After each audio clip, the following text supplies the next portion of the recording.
Your Audi's charging performance can be affected by a few common factors.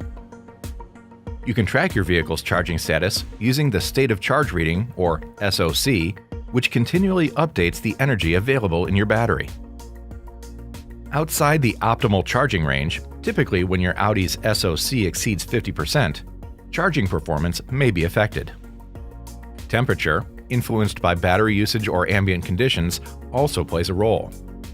Optimal charging occurs within a range of 86 to 95 degrees Fahrenheit. When external temperatures are elevated, your battery's cooling system and charging performance may be affected.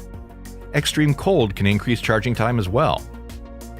Using your vehicle's climate control features to adapt for either extreme may also slow down the charging process.